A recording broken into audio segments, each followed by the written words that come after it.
What do you know right now about the search for this man, Steph? Well, good morning to you, Brad. That's right. Right now we are in Watertown. There's a very heavy police presence at this hour here in Watertown. I just want to get out of the way so that you guys can take a look at what's going on here. You see a number of police officers that are here. They're basically guiding traffic now. They're trying to determine whether to lock down Watertown. This is one of the areas where there was a police chase with the suspects who were fleeing from police. And we're told that during that police chase, those suspects were throwing devices believed to be explosive devices out of their window. And then we're told by police that some of the streets here in Watertown have been littered with explosive devices, and so now they're basically trying to go along different streets here. I'm talking about police and other authorities here who are trying to determine which areas are safe, and they still haven't determined whether some areas will be closed off to traffic or whether to lock down the area of Watertown, which is just a couple of miles from Boston. So that's the latest on the security situation here in Watertown. We're going to remain here at the scene and bring you any updates as they become available. Guys, back to you. Steph, we had heard earlier that, did we lose Stephania? Is she back there, Scott? Stephania? Okay, Stephania, we had heard earlier that Watertown residents were told to stay inside their homes. Is that still the case? Are people heeding that warning and listening to police officials? Well, here's what we've seen so far. We haven't seen that much activity on the streets here. We have seen a number of cars, but here's what police are doing. Police are telling some of those folks who are driving around in the area to turn around, that they're not allowed to go any further than where we are right now, because they're still trying to determine which areas are safe for people to drive through. Shirley? Right. Stephanie Jimenez reporting live from Watertown, Massachusetts, about news out of Greater Boston, where a manhunt is underway right now for one of the two marathon bombing suspects. NBC Connecticut's Stephania Jimenez is live in Watertown with the very latest on the situation going on right now. Steph, what can you tell us? Well, residents told to stay home, businesses told not to open. That is the latest this morning in Watertown, as well as throughout the Boston area, as authorities continue to search for the suspect. And I can tell you that there is a heavy police presence in the area this morning. Helicopters are seen flying around everywhere. Officers on every street in Watertown trying to secure the area. And I can tell you that at least on this street, we see that people are heeding the warnings by not driving around. By the way, mass transit has been suspended. Authorities say that they will lift the lockdown when it is safe to do so, but at this hour, there's just no telling when that will happen. And that is the latest here in Watertown. I'm Stephania Jimenez. Back to you in the studio. Okay, Steph, thank you.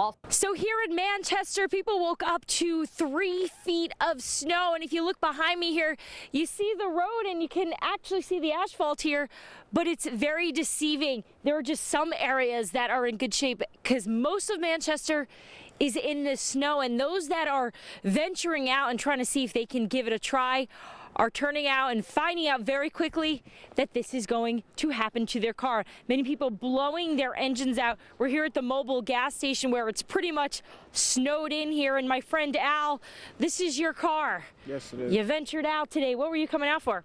Just for some coffee. Some coffee. And now, how long you been here? 2 hours now.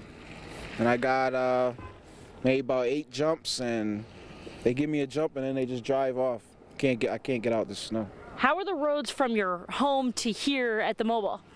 Oh, the roads are fine. I got here in about 2 seconds, but now it's taking me about 2 hours just to take a half-a-mile trip down the road. So when you woke up this morning, you looked in your driveway. I mean, I didn't see my car in the driveway. No. I literally had to go out there and feel for it and dig it out that way, and I felt fine digging it out and coming out here to them. I called them up, they were open. I said, okay, come down here and see all this damn snow all over the ground. Yeah, it's not cool at all. Yeah. All right, we're gonna keep going here. Al, thanks so much. Good luck with your car. Most of the problems are here in the gas station. People are really frustrated and annoyed that the gas station isn't shoveled out, but I spoke to a plow truck driver, and he said that they've been trying to keep up with it, and they've been trying to do it, but so many cars have been coming in, and lots of people just getting their cars stuck. Like these people from South Windsor here, they came to fill up their car because they have a friend who's stuck. So they needed gas, they wanted to fill up and then go help them. But now they are stuck. So did you go inside and buy yourself a shovel here so you could dig yourself out? I actually didn't. I had my buddy come and grab one because he came from his house, but this stuff is bad. What was it like on the roads on your way here? You guys were trying to help a friend, and now? I don't know, it's just real slick. I mean, we came here to grab some gas, but I had one of my buddies come and try and push me out, see if that works. Lots of people at home just don't even want to go out. They don't even want to see this stuff. How would you describe this snow? Slick, real slick. I don't know, shouldn't be out. It's heavy too, right? It is heavy. It's getting pretty packed down. I don't know. Well, you guys have to make sure you're careful driving back. How long do you think you're going to be out here before you dig yourself out? I'll probably be here for another 45 minutes at least. Yeah, so I think there's lessons learned here that even though it may seem like it's safe to go out there and you may just be antsy sitting in your home all day, you're better off staying in. For now, we're in Manchester. Diana Orsini, NBC, Connecticut News. Live to Manchester, our Diana Rossini is standing by with an update from there. Diana.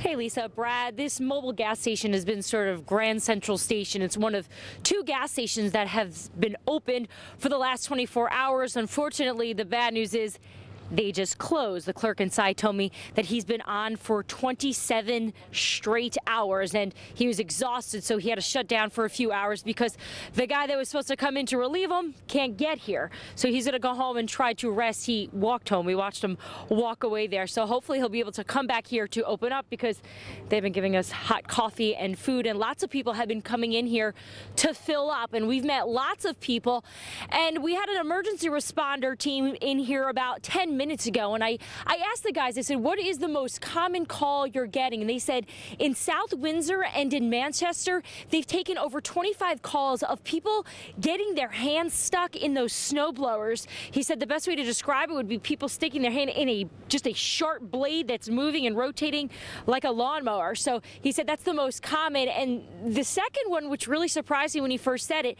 he said calls of people over drinking. And he said that basically people are just sitting at home and having a little too much to drink. And the third one, which I can totally understand, he said people are slipping and falling inside their house, not actually outside, because what they're doing is they're coming in their house, taking their boots off, and then the snow and ice or whatever's on their boot is melting, and then their floor's wet, and they forget, and they come back and they wipe out by their door. So those are the 3 most common problems they say they are facing, and they have been busy.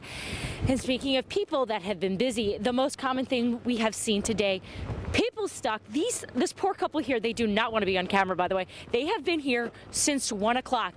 And my friend Brendan here has been called to relieve them. So Brendan, you need to tell us, what has your day been like since last night? I know you guys have been working for the last 12 to 15 hours?